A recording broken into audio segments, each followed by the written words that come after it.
فرمایي چې چا هم دروغ پرېښودل، یعنې دروغ نه وایي، ایا هغه په ګپ کې نه وایي، ایا هغه په محفل کې نه وایي، یعنې په هر حالت کې چې دروغ پرېږدي، نو الله رسول وایي چې الله رب العزت هغې ته په جنت کې یو کور یو محل جوړوي.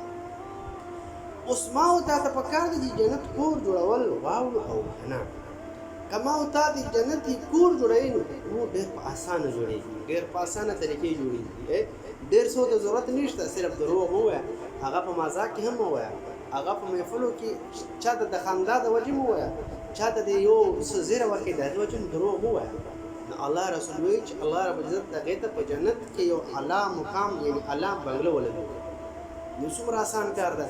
په دې باندې موږ او تاسو خپله هم عمل وکړو. نورو مسلمانانو ته هم وایي چې دروغو نه فارغ موږ او تاسو د چا خوشحالولو دپاره دروغ وایو، محفل کې دروغ وایو، نه د الله رسول وایي چې په هر حالات کې چې دروغ پرېږدی، یعنې چې ته دروغ پرېږدي الله رسول به تعالی په جنت کې یو الله مقام جوړوي.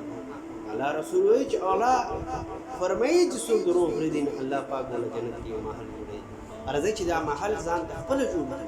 راځئ په دې حدیث باندې عمل وکړو چې موږ او تاسو جنت کې خپل کور ځان ته جوړ کړو.